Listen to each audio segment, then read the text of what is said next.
The earth was quiet that evening, a deceptive stillness blanketing its surface.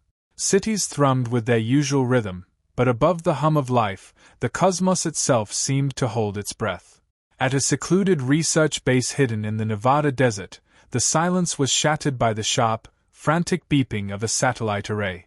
Dr. Elena Strauss bolted upright from her desk, her eyes darting to the monitor. The signal had appeared suddenly, an intricate pattern of pulses and frequencies unlike anything ever encountered. Her hands trembled as she activated the recording system, capturing the enigmatic broadcast.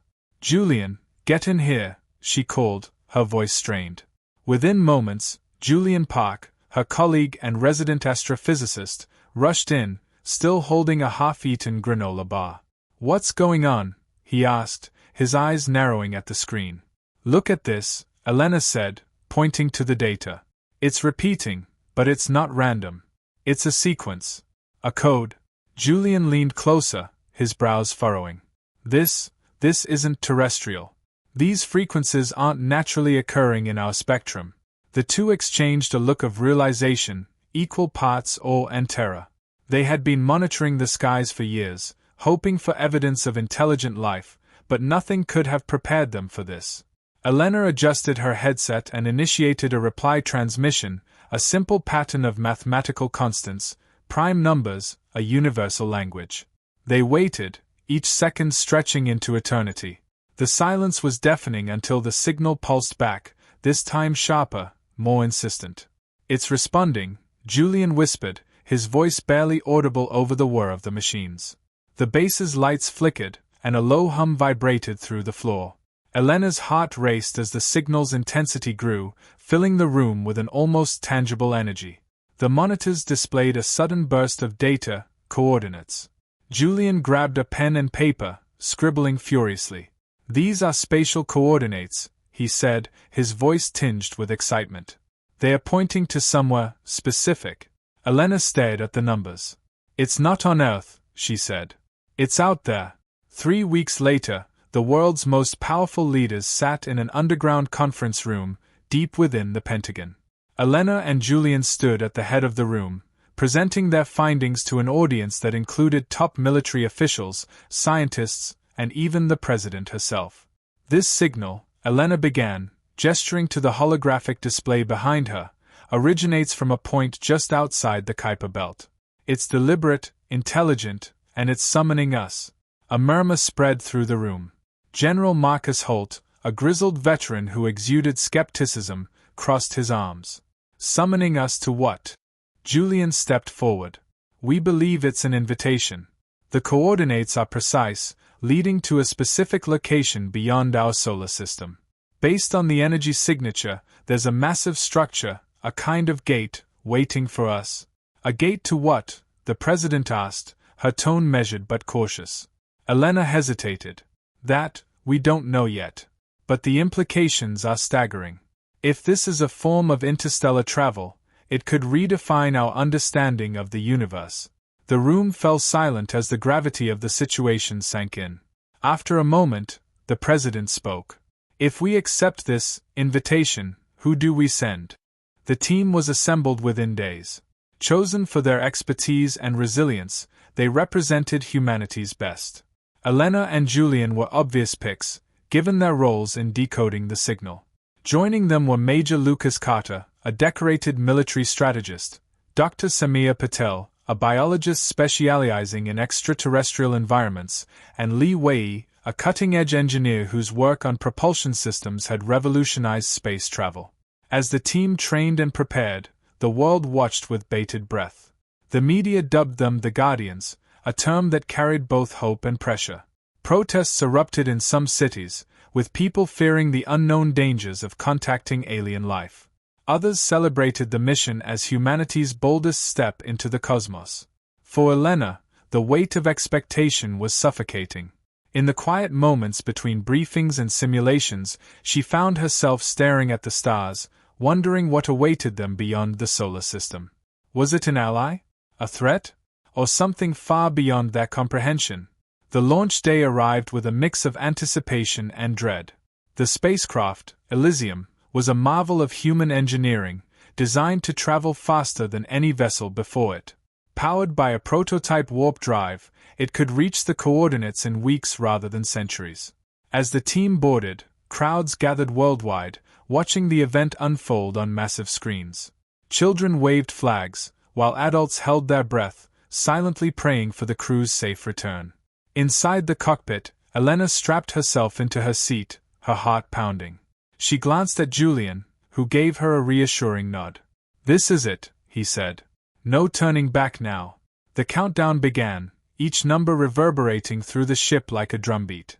10, 9, 8. Elena closed her eyes, the enormity of their mission washing over her. 3, 2, 1. Ignition. The ship roared to life, and with a blinding flash, it disappeared into the void, leaving Earth behind. The journey was surreal, a mix of wonder and unease. The warp drive hummed softly, propelling them through a kaleidoscope of light and color. Outside the ship, space twisted and folded, creating patterns that defied logic. Samir marveled at the phenomenon, her voice filled with awe. "It's like the universe is alive." Lucas, ever the pragmatist, kept his focus on the mission. "Let's hope it doesn't bite." As the ship approached the coordinates, an object came into view, a massive, ring-like structure floating silently in the void. It dwarfed the Elysium, its intricate design glowing faintly with an otherworldly light. Lee whistled softly. "That's no natural formation." Elena's breath caught in her throat. "It's the gate," she said. "We're here." The team prepared for ducking, their nerves on edge. The gate loomed closer, its surface etched with symbols that pulsed rhythmically. As the ship aligned itself with the structure, a beam of light enveloped it, pulling it gently toward the center of the ring. Inside the cockpit, the team stared in stunned silence as the gate activated. The symbols glowed brighter, and a portal opened before them, revealing a swirling expanse of light and shadow. Julian broke the silence. "Whatever's on the other side, it's been waiting for us." With a final command, the Elysium entered the portal, vanishing into the unknown. The stars outside flickered, as if bearing witness to humanity's leap into the cosmos. The first step of their journey was complete, but the true challenge lay ahead. Would they find allies, or adversaries, in the vast expanse beyond? Only time would tell. The transition through the gate was nothing like anyone had anticipated. For a brief moment, reality itself seemed to collapse, twisting and stretching into impossible geometries. Colors that had no earthly names rippled through the void, and the team's senses blurred, hearing sounds as flashes of light, tasting scents that didn't exist. Then, as quickly as it began, the chaos subsided. The Elysium emerged into a region of space unlike anything the crew had ever seen. Around them stretched a dense nebula, its hues of deep purple and radiant gold shimmering with an otherworldly glow. Suspended within the mist were colossal structures, towering spires of crystalline material that seemed to pulse with their own life force. "Status." Major Lucas Carter's voice cut through the silence, his military precision grounding the team. Li Wei, ever the engineer, quickly assessed the ship's systems. "Everything's stable. No damage to the ship, and life support is intact." Julian's eyes were glued to the viewport. "Look at this place. It's like we've stepped into another dimension." Elena, seated at the console, tried to make sense of the readings. "These structures, they're emitting energy signatures off the charts. Whatever this is, it's not natural. Someone, or something, built this." Samir Patel, the biologist, was already running scans. "The atmosphere around those structures contains elements we've never encountered. This isn't just another world, it's an ecosystem. Alive, in ways we can't yet understand." As the team marveled at their surroundings, a soft chime echoed through the ship. Elena frowned and checked the source. "It's the signal," she said. "The one we intercepted back on Earth. It's stronger here, almost guiding us." Lucas nodded. "Then we follow it." Lee set a course toward the closest structure. "Let's find out who, or what, brought us here." The journey through the nebula was both mesmerizing and unnerving. The crystalline spires grew larger as the ship approached, their surfaces etched with patterns reminiscent of the gate's symbols. Occasionally, Bursts of light would ripple across their facades, as if the structures were communicating with one another. Elena couldn't shake the feeling that they were being watched. "Does anyone else feel observed?" she asked quietly. Samir glanced up from her readings. "It's not paranoia. There's movement out there, subtle but consistent. I think something, or someone, is tracking us." Lucas's hand instinctively went to his holstered sidearm. "Stay alert. We don't know what we're dealing with." As the ship neared the largest spire, the signal's intensity reached its peak. A beam of light shot out from the structure, enveloping the Elysium in a soft glow. The ship's systems went offline for a brief moment, leaving the crew in eerie silence.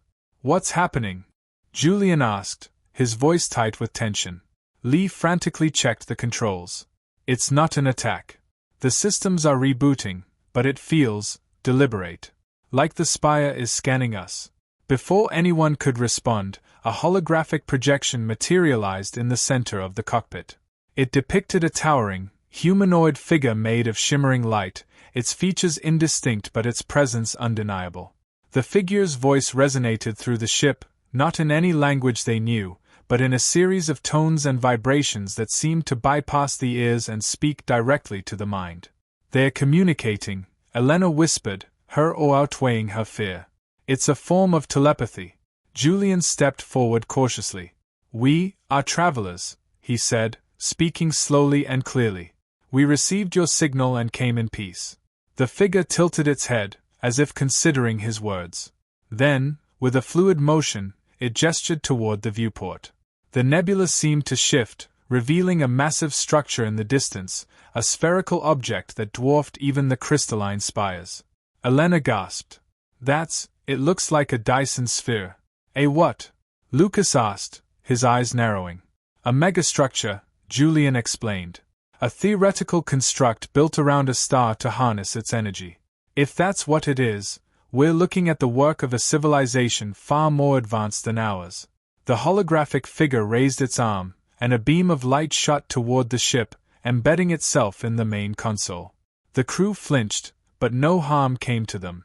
Instead, the ship's systems displayed a complex star map, with a single point highlighted in the distance. "It's showing us a destination," Elena said, her voice filled with wonder. "Or giving us a mission," Lucas added grimly. As the Elysium adjusted course, the team couldn't help but feel a growing sense of unease. The holographic figure remained, its silent presence a constant reminder of their precarious position. Samir broke the silence. "Whatever this thing is, it's not human. But it's not hostile either. At least, not yet." "Not yet," Lucas repeated, his tone cold. "Let's not forget we're in their domain. If they decide to turn on us, we're at their mercy." Elena studied the figure, her mind racing. "They're advanced enough to build all of this," she said, gesturing to the nebula. "If they wanted us dead, we wouldn't be having this conversation." Lee chimed in. "She's right. They are testing us, seeing how we respond." "But why?" Julian stared at the star map. "Maybe they are not testing us. Maybe they need us." The words hung in the air, heavy with implication. As the ship approached the highlighted destination, the spherical structure came into full view. Its surface was a mosaic of glowing panels, each pulsing with a rhythm that felt almost alive. The holographic figure disappeared, replaced by a series of glyphs projected onto the console. "What does it mean?" Samir asked, her brow furrowing. "It's a challenge," Elena said after a moment. "A puzzle," Julian nodded. "They are testing our intelligence, our ability to understand their language and technology." Lucas's patience wore thin. "And if we fail?" Elena didn't answer, but the silence spoke volumes. Failure wasn't an option. The team worked together, deciphering the glyphs with a mix of logic, intuition, and sheer determination. Each solved puzzle unlocked another layer of the structure, drawing them closer to its core. As they cracked the final sequence, the ship was enveloped in light. The crew shielded their eyes as the console displayed a single word, translated into every language known to Earth. "Welcome." The light faded, revealing the interior of the Dyson Sphere, a vast, artificial world teeming with life and technology beyond imagination. For the first time since their journey began, the team felt a glimmer of hope. They weren't just visitors in this alien realm, they were part of something much larger. But what that meant, they had yet to discover. The interior of the Dyson Sphere was beyond comprehension, a living symphony of light, energy, and engineering. The team stood in the ship's cockpit, transfixed by the view before them. It wasn't a barren mechanical construct as some had theorized. Instead, it was a thriving ecosystem. Vast cities floated in midair, their skyscrapers spiraling upward as if reaching for the artificial sun suspended in the center of the sphere.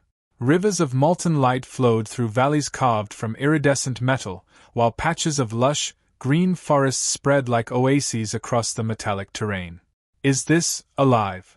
Samir whispered, her voice tinged with awe. Elena was already scanning the surroundings. "Alive, yes, but not in the way we understand. The structures here seem to be symbiotic, blending biology and technology seamlessly. Every part of this sphere has a purpose. It's a self-sustaining system, designed to endure forever." As the ship floated into a designated docking bay, the crystalline walls around them shimmered with faint, welcoming hues. The crew exchanged uneasy glances. Lucas broke the silence. "Let's gear up. We've come this far, and if they wanted to kill us, we'd be gone by now." The team suited up, donning advanced exosuits equipped with oxygen recyclers and universal translators. The moment the hatch opened, a wave of warm, breathable air swept in. The atmosphere smelled faintly of ozone, with a floral undertone that no one could identify. They stepped out onto the surface, their boots clicking against the smooth, crystalline ground. The docking platform stretched out into a massive corridor that glowed softly, as if guiding them forward. "Stay close," Lucas ordered. "We don't know what's waiting for us." The corridor led to an enormous chamber that defied physics. The walls seemed to curve infinitely, reflecting the team's images in distorted ways. At the center of the room hovered a colossal orb of liquid light, constantly shifting and reforming itself. "Welcome," a voice echoed in their minds, smooth and resonant. The orb rippled as it spoke, its light pulsing in rhythm with the words. The team froze. Did anyone else hear that?" Julian stammered. "It's not speaking," Elena said, her voice trembling. "It's projecting thoughts directly into our minds." Lucas took a step forward, his hand resting on his sidearm. "Who are you? Why did you bring us here?" The orb shimmered, and a series of images flooded their minds, a history too vast and complex to fully comprehend. They saw a civilization unlike any other, spanning millennia. These beings, the creators of the Dyson Sphere, had once been explorers like humanity, driven by a thirst for knowledge. They had discovered the secrets of harnessing stars, of merging biology with technology, and of transcending the limitations of physical form. But the images shifted, darkening. They saw war, destruction, and the rise of an enemy, a race of predatory machines that sought to consume all life and energy in the universe. The creators had built the Dyson Sphere as a sanctuary, a final bastion to preserve their knowledge and existence. "What happened to you?" Samir asked aloud, unable to mask the sorrow in her voice. The orb pulsed, and a single word echoed in their minds: extinction. The team stood in stunned silence, the weight of the revelation sinking in. The creators of this magnificent structure were gone, wiped out by a relentless enemy. "Why show us this?" Lucas demanded, his tone harsher than he intended. "Why bring us here?" The orb's light dimmed, then flared brightly, sending another wave of imagery into their minds. This time, the message was clear: the predatory machines were still out there, and the Dyson Sphere was not just a sanctuary, it was a weapon. A weapon that could turn the tide against the enemy. "You need us to use it," Julian said, understanding dawning on him. "Yes," the voice replied, its tone softer, almost pleading. "But why us?" Elena asked. "We're just explorers. We're not ready for something like this." The orb shimmered, showing images of humanity's resilience, its ability to adapt and overcome. Despite all its flaws, humanity was the creator's best hope, a species capable of forging its own path while learning from the mistakes of others. Lucas clenched his fists. "If we agree to help, what's the cost? What do we have to give up?" The orb didn't answer directly. Instead, it sent another wave of information, schematics of the Dyson Sphere, its power source, and the systems required to operate it. The complexity was staggering, far beyond anything humanity had ever encountered. "It's not just knowledge," Elena whispered. "They're offering us their legacy. Their entire civilization, everything they were.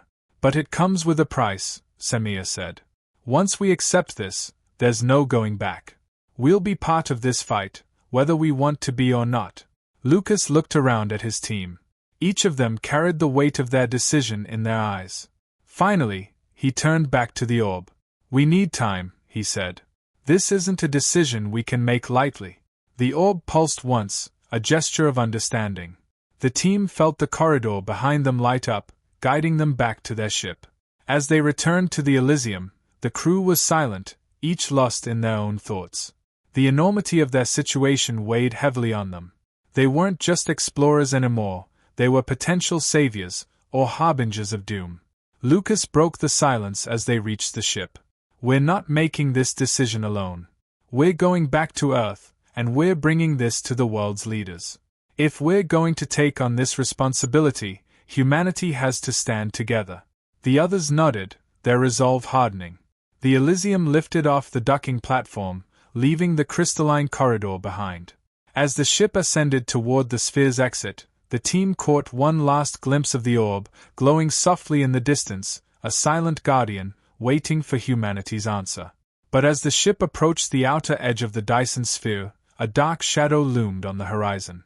A massive, mechanical structure, cold and menacing, hovered in the distance. "They found it," Elena whispered, her voice barely audible. The team stared in horror. The enemy wasn't just a distant threat. It was already here. The realization struck like a thunderclap: the enemy had found the Dyson Sphere. The team scrambled into action, the urgency of their predicament shaking them to their core. On the bridge of the Elysium, alarms blared as sensors picked up the approaching mechanical monstrosity. Lucas barked orders. "Samir, get us moving. Julian, what's the status on our shields?" Julian's fingers flew over the console. "Shields are at 70%, but we've never faced anything like this. If they attack, I don't know how long we'll last." Elena leaned over her station, her voice steady despite the chaos. "That thing, it's massive. It's not just a ship, it's a fortress. If it breaches the sphere, there's no telling what it could do." The enemy structure loomed closer, a jagged silhouette of dark metal and pulsating red lights. Tendrils extended from its core, writhing and shifting as though alive. The sheer scale of it dwarfed the Elysium, making their vessel feel like a mere speck. "We can't outrun it," Samir said, her voice tight. "We need to figure out another way." Lucas clenched his fists, his mind racing. The Dyson Sphere. It's a weapon, right? There has to be something here that can fight back. Elena nodded, already working on the console. "The orb gave us schematics. If I can decode them, I might be able to access the sphere's defensive systems." "Hurry," Lucas urged. "We don't have much time." The enemy ship suddenly stopped, its tendrils retracting. A low hum reverberated through the vacuum of space, transmitted through the Elysium's senses. The sound was eerie, mechanical yet almost sentient. "What's it doing?" Julian asked, his hands hovering over the weapon's controls. "It's scanning us," Elena said. "It knows we're here." A beam of crimson light shot out from the enemy structure, slicing through the space between them. It wasn't an attack, it was a message. The beam struck the Elysium, and the ship's systems flared with static. The crew braced themselves, fearing the worst, but instead of destruction, a voice echoed through their comms. "Leave. This place is not for your kind." The voice was cold, devoid of emotion, yet it carried a weight that chilled the crew to their cores. Lucas responded, his tone defiant. "We're not leaving. This place isn't yours to claim." The voice replied, sharper this time. "You misunderstand. This sphere is a beacon of the old ones. Its purpose is finished. You are trespassers." Julian shook his head. "They're trying to scare us off. If they could destroy us, they would have done it by now." Elena's console beeped. "I've got it.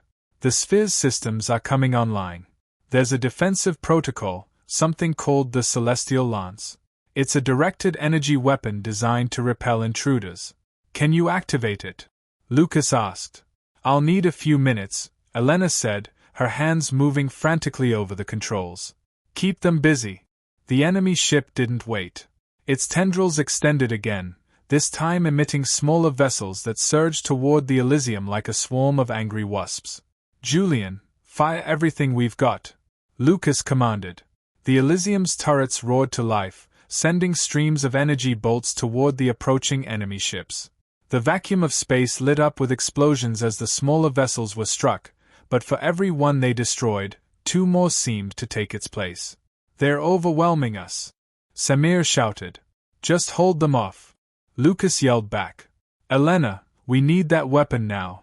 I'm almost there, Elena replied, sweat dripping down her face as she worked. One of the enemy ships broke through the barrage, slamming into the Elysium's hull.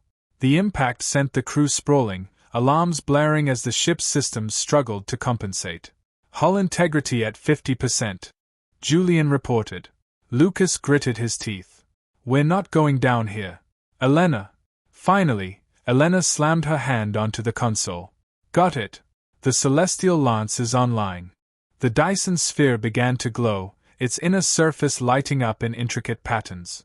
A beam of pure, blinding energy shot out from the sphere's core, targeting the enemy fortress.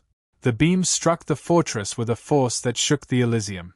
The enemy structure shuddered, its tendrils flailing wildly as it tried to resist the attack. But the Celestial Lance was relentless, its energy cutting through the fortress's defenses like a hot knife through butter. The crew watched in awe as the enemy fortress began to break apart, its pieces scattering into the void. The smaller ships retreated, their swarm dissipating like smoke in the wind. We did it, Samir said, her voice barely a whisper. No, Lucas said, his gaze fixed on the remains of the enemy fortress. This was just the beginning. They know we're here now, and they'll be back. Stronger than ever, Elena nodded. The Sphere's weapon saved us this time, but if we're going to survive, we need to learn everything we can about it. And fast. The crew exchanged grim looks. Their journey had only just begun, and the road ahead was fraught with danger. But as they looked out at the glowing Dyson Sphere, they knew one thing for certain. Humanity's future was now inexorably tied to this ancient marvel, and the battle for survival had only just begun. The aftermath of the battle left the crew of the Elysium reeling. Though victorious, the cost of their survival weighed heavily on their minds. The Dyson Sphere's glow had dimmed, its energy reserves depleted from firing the Celestial Lance. The once thriving internal ecosystem seemed eerily still, as if the sphere itself were recovering from the strain. Lucas sat in the captain's chair, his hands gripping the armrests. We need to regroup. Samir, set a course for Earth. We're bringing this information back to our people. Samir hesitated. Are you sure? The sphere is a treasure trove of technology and knowledge. If we leave it, we might lose our chance to learn more. We can't do this alone, Lucas replied firmly. We've seen what we're up against. Humanity has to come together if we're going to stand a chance. Elena stepped forward, holding a datapad filled with the sphere's schematics and historical records. I've downloaded everything I could access. This knowledge isn't just for us, it's for all of humanity. The creators entrusted us with their legacy. We can't let it end here. The ship's engines hummed as they powered up, the Elysium lifting off the sphere's crystalline surface. As the crew ascended through the artificial atmosphere, they glanced back at the marvel of the Dyson Sphere one last time. Its beauty was undeniable, but so was the peril it represented. It was both a beacon of hope and a warning.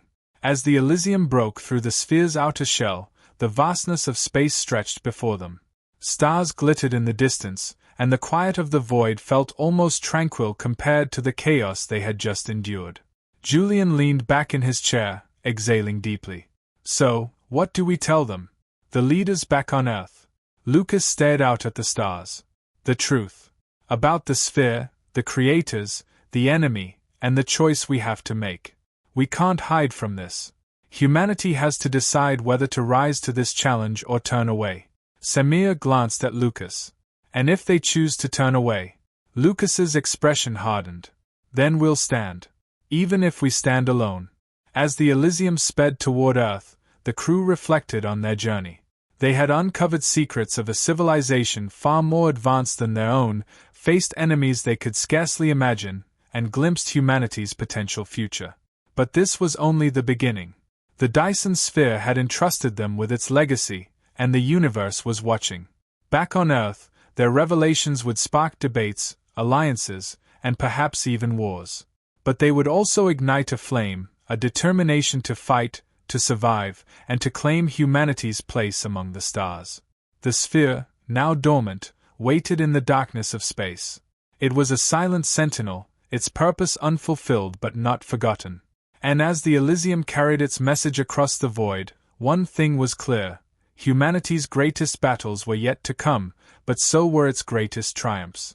The stars, vast and endless, now held more than mystery. They held destiny.